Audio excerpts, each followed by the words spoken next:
सारे TV channel देखिएगा, शाम होते होते इस घटना को डिफेंड करने में लग जाएंगे या फिर यह बताने में लग जाएंगे कि वो तो बड़ा बेचारा था, वो मानसिक रूप से अस्वस्थ था। सुनिए, मानसिक स्वास्थ्य इस देश का एक बहुत बड़ा मुद्दा है और जो वाकई मानसिक रूप से बीमार होते हैं उनको इलाज तक नहीं मिलता। ये मानसिक स्वास्थ्य की खराबी नहीं है, ये देश के नैतिक चरित्र की खराबी है। ये सत्ता और मीडिया द्वारा लगातार मुसलमानों के खिलाफ फैलाई जा रही नफरत के चलते हुआ है।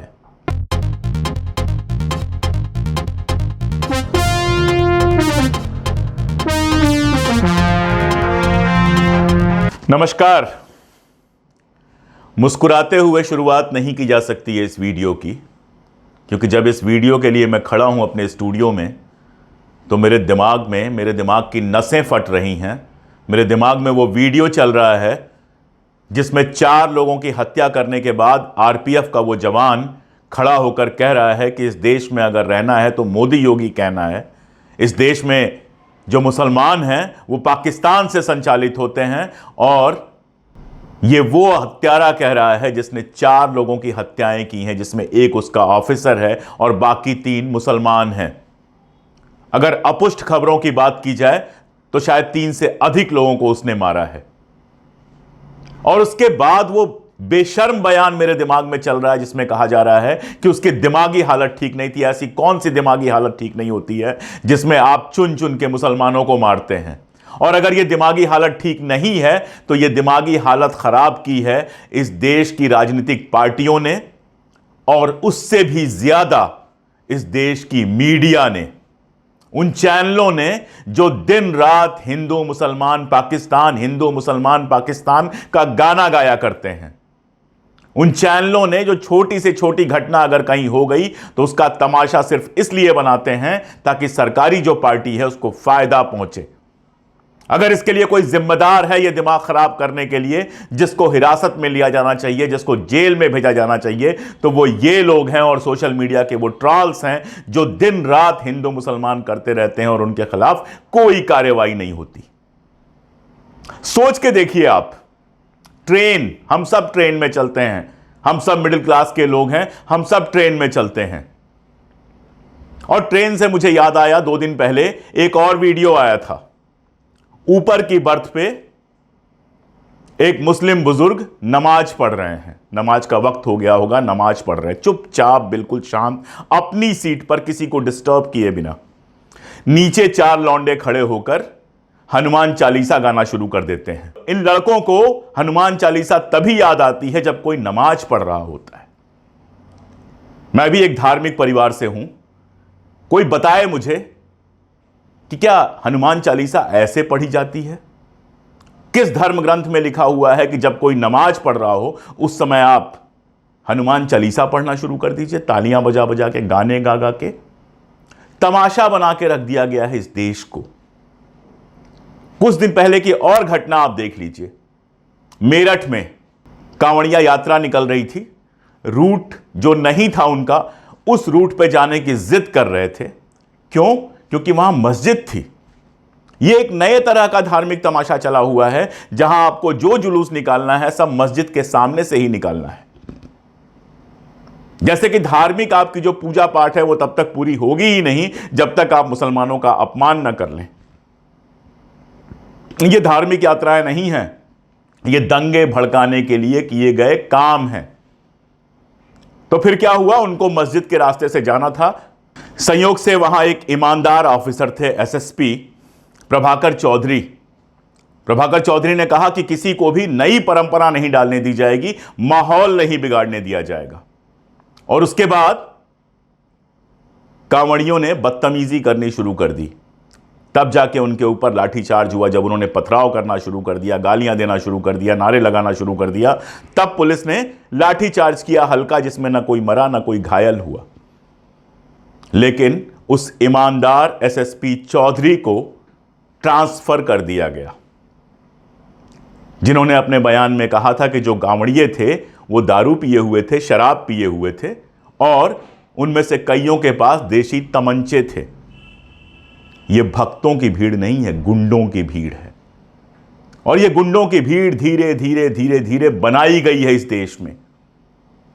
एक उम्र हुई मेरी भी, बहुत कांवड़िया यात्राएं मैंने देखी हैं, बहुत रामनवमी के जुलूस देखे हैं मैंने, बहुत नमाजें देखी हैं, बहुत हनुमान चालीसा देखी है। आज भी मुझे पूरी हनुमान चालीसा याद है, हम अपने घर में पढ़ा करते थे। बहुत कुछ देखा है मैंने, लेकिन कभी ये नहीं देखा कि जब कोई नमाज पढ़ रहा है तो उसके सर पे चढ़ के हनुमान चालीसा पढ़ना शुरू कर दो। कभी ये नहीं देखा कि मुहर्रम के जुलूस पर पथराव हो रहा है। अरे मुहर्रम तो खुद दर्द का उत्सव है। इमाम हुसैन और हसन की करबला में हुई हत्या को आज तक याद करते हैं मुस्लिम, और उसका सोग मनाते हैं, अपना सीना पीटते हैं, नौहे गाते हैं। उस पर पथराव, ये तमाशा हो रहा है। ये किसी धर्म की बात नहीं है, और सबसे बड़ी बात यह है कि लोग जिंदा रहें या मरे, किसी को कोई फर्क नहीं पड़ने वाला है। सारे टीवी चैनल देखिएगा, शाम होते होते इस घटना को डिफेंड करने में लग जाएंगे, या फिर यह बताने में लग जाएंगे कि वो तो बड़ा बेचारा था, वो मानसिक रूप से अस्वस्थ था। सुनिए, मानसिक स्वास्थ्य इस देश का एक बहुत बड़ा मुद्दा है, और जो वाकई मानसिक रूप से बीमार होते हैं उनको इलाज तक नहीं मिलता। ये मानसिक स्वास्थ्य की खराबी नहीं है, ये देश के नैतिक चरित्र की खराबी है।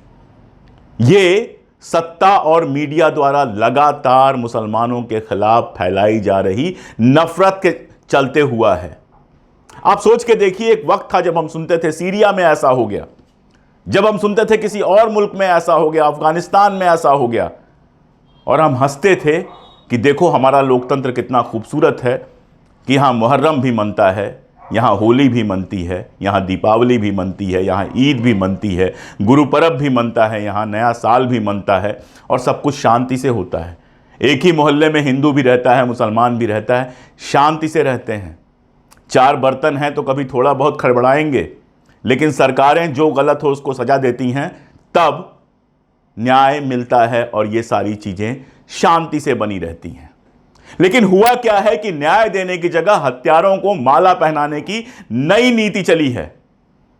गुजरात में जो लोग बलात्कार और हत्या के आरोपी थे, वो जब जेल से छूट कर आए, और कैसे छूट कर आए उस पर बात छोड़ दीजिए, तो उनको बाकायदा माला पहनाया गया। झारखंड में लिंचिंग करने वाले को माला पहनाया गया, और माला किसने पहनाई? सत्ताधारी दल के लोगों ने पहनाई। जब हत्यारों को माला पहनाई जाएगी, जब देशभक्ति का मतलब एक पार्टी की भक्ति में बदल दिया जाएगा, तो याद रखिए देश धीरे धीरे खत्म हो जाएगा। कोई उठता है कहता है कि देश के नाम से इंडिया निकाल दो, कोई उठता है तो कहता है संविधान बदल दो, कोई उठता है तो कहता है पाकिस्तान, सारे मुसलमान पाकिस्तानी हैं। अरे जिस देश में अब्दुल हमीद हुए, जिस देश में जाने कौन कौन हुआ, नाम लेने में भी मुझे लगता है कि क्यों नाम लूं, क्यों सर्टिफिकेट मांगूं किसी से, चाहे वो क्रिकेट की टीम हो, चाहे सेना हो, चाहे मेडिकल हो, चाहे एजुकेशन हो। कौन सी फील्ड है जहां पर मुसलमानों ने आगे बढ़कर अपना योगदान नहीं दिया है? लेकिन हालत ऐसी बना दी गई है कि किसी मुस्लिम दोस्त का फोन आता है तो शर्म आती है कि किस मुंह से उससे कहूं कि सब ठीक हो जाएगा। एक इतने बड़े देश में अगर इस तरह की चीजें चलेंगी तो याद रखिए केवल ये एक कौम तक सीमित नहीं रहेंगी, बार बार अलग अलग जगहों पर नफरतें अलग अलग रंग दिखाएंगी। और हम देख रहे हैं 3 महीने का वक्त हो गया, मणिपुर जल रहा है। क्यों? क्योंकि दो समुदायों के बीच में नफरत पनपा दी गई, बढ़ा दी गई। कुकियों से कहा गया मैती तुम्हारे दुश्मन है, मैतियों से कहा गया कुकी तुम्हारे दुश्मन है। हालत यह है कि गांव गांव में बॉर्डर बना हुआ है, आम जनता हथियार लेकर खड़ी है, और पुलिस के ऊपर आरोप है कि वो अपने समुदाय के लोगों की मदद कर रही है। मुख्यमंत्री के ऊपर आरोप है कि वो अपने समुदाय के लोगों का मदद कर रहे हैं। प्रशासन किस लिए होता है? मुख्यमंत्री किस लिए होता है? प्रधानमंत्री किस लिए होता है? इसलिए कि न्याय हो देश में। लेकिन यहां न्याय नहीं है, यहां सिर्फ वोट की राजनीति के लिए लोगों के बीच में नफरत भरते जाने का खेल है।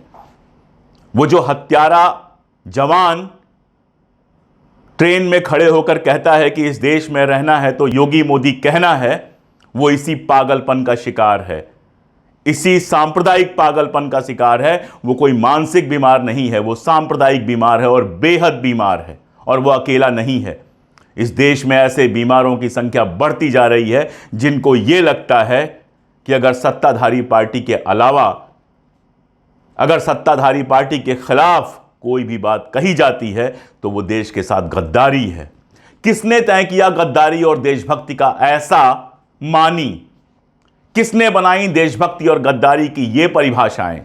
कांग्रेस सत्ता में थी, उसके खिलाफ बोलते थे, हम भी बोलते थे, भाजपा के लोग बोलते थे, किसी को गद्दार तो नहीं कहा जाता था।